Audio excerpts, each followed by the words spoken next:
We are ringside with Barry Smith, NHL former assistant coach, 7-time Stanley Cup champion, generous to donate his time here to the Rapid City Rush, helping us out with practice this week. Barry, first of all, welcome to South Dakota and the Black Hills. Great to have you. And thank you. I know this is a really cool thing for you to do. No, actually, I really enjoy working with different teams and different players. And it was nice that the coaching staff allowed me to come and join them. And Ian Gentile, gave me the invitation to possibly come out and step on the ice with the boys and work with the coaches in the room. And I learn from everybody, so it's the same as I give, they give. And it's been a good educational process. What have you learned so far through one practice here in Rapid City? Well, first of all, the building's quite nice. It's a nice setup they have. The ice is great. I thought the players were really gave a good effort, good intensity today. Good size. It was a good sized team, actually, physically. I thought it was great. We had a chance to talk inside first. We had a video. I talked about some things that every NHL team is, covets. And we talked about the game itself with hockey sense and hockey IQ and situational awareness that helps bring you up to different levels. And I thought the guys were really receptive. What about Birdie and Peter and all the coaches out there? Well, they were nice. I mean, I'm learning all the different drills Birdie has, so I'm getting the different names and so forth. So it's fun with him, and of course with Peter. But it's not easy for a coaching staff to let somebody else come into your room and go on the ice with your players. So I'm very thankful they allowed me to do that. So through one practice so far, of course, this team had a couple of off days. They're back here. What were you hoping to teach them, impart wisdom, and gain out of this for them? Well, there's a situation in North America that we have to improve a little bit about, and that is the reason why we practice is that we want to improve game performance individually and collectively, but sometimes our practices do not replicate the game. So I try to give in some different drills that possibly they hadn't seen, or some different progressions they can add to their drill box, because we have to practice the game. Otherwise, the players go out there, they practice one way, and the game is completely different. It's a hard turnaround. So by trying to complement that, I think we can improve. You have a lot of experience, of course, 7 Stanley Cups. Just about Scotty Bowman to start. You were his right-hand man for so many years and all those cups. When somebody asks you to describe what it was like working with Scotty, what he was like as a coach and a man, what do you say? I mean, he was an innovator. He had the ability to adapt to, 4 or 5 different generations, if you think about it. And he was able to communicate with all the different generations and work with them. I thought he was tremendous in his fundamentals and his discipline for certain situations.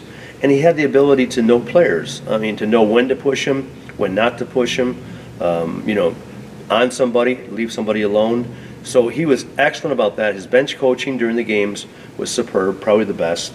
And he was a tremendous person to work with. He's a friend. He gave me a chance to move up.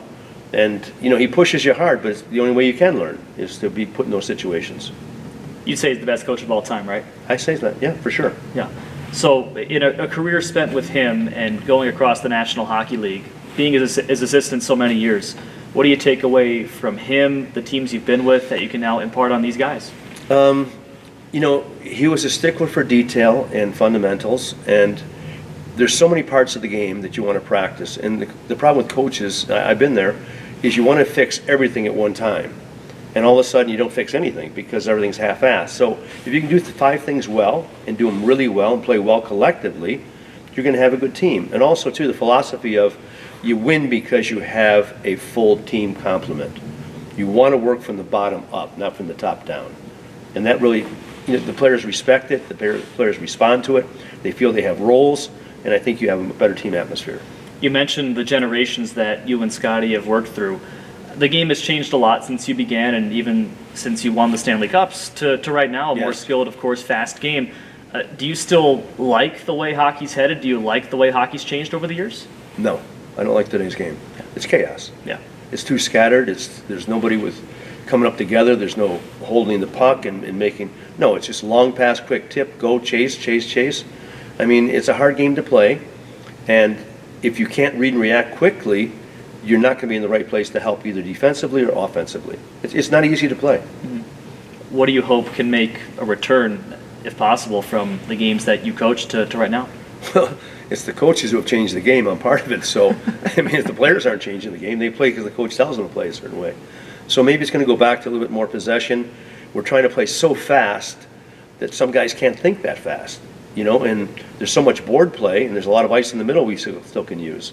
So we'll see how everything turns around and transforms, but the rules with no red line also dictated the long pass. It let that happen. Yeah. What were some of the biggest rule changes like that you've seen throughout the years? Well, the red line was huge, changing the configuration of the rink where you have the smaller neutral zone and bigger end zones. They thought that was going to create more offense, and the coaches are pretty smart, and they said, well, if we can't get out to the blue line, we're going to close the slot off. So all of a sudden you start blocking more shots, and it's more, the configuration is different. So right now there's a little bit more offense going. I don't know how many chances there are per game, but I think the goal scoring's up. So I think the NHL is happy with that, but they're not going to change it back. So a Devils neutral zone trap, for example, that you faced in '95, that wouldn't exactly fly well today? How'd you know that? Well, I just happened to. 95? Yeah. No, the Devils beat us 4 straight, so whatever they did well. Well, you came back in '97 and got the Flyers in 4. But a style like that, where, obviously Marty Brodeur is doing his thing, not facing many shots as well, but, can that potentially be a part of the game now with all the high-flying players out there? It would be a little harder to have that solid of a neutral zone because you can pass from your own end zone to the far blue line. At that time, you couldn't. So in essence, everything's in front of you because you can't go past the red line. Mm-hmm. So it'd be a little bit more difficult. Okay. As for the rush, a couple games this weekend versus Idaho. I know you saw a lot of film with Birdie and Peter and all the players.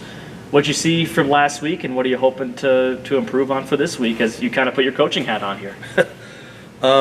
We just talked a little bit about creating more offense, which is always more difficult to do than playing defense.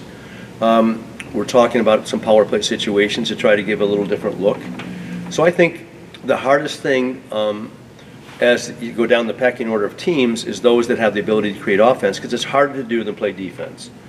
And you have to be able to move and create movement and create space, and you have to work collectively, so it's not an individual effort. Okay. So that's what it comes down to. All right, last thing. I mentioned this beforehand. It was, I think, in Calgary when you put the Russian 5 together with you and Scotty for the Detroit Red Wings. How did that come about?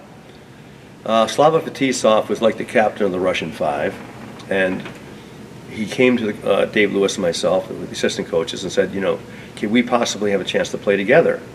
And it sounded great, but in essence there was 2 centers.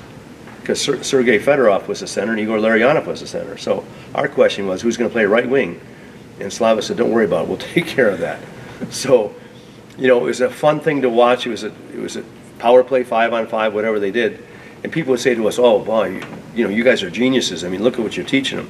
We didn't teach them anything. We didn't know what they're doing, honestly. They just worked off each other, and it was just fun to watch. The puck concept, possession, the rotation.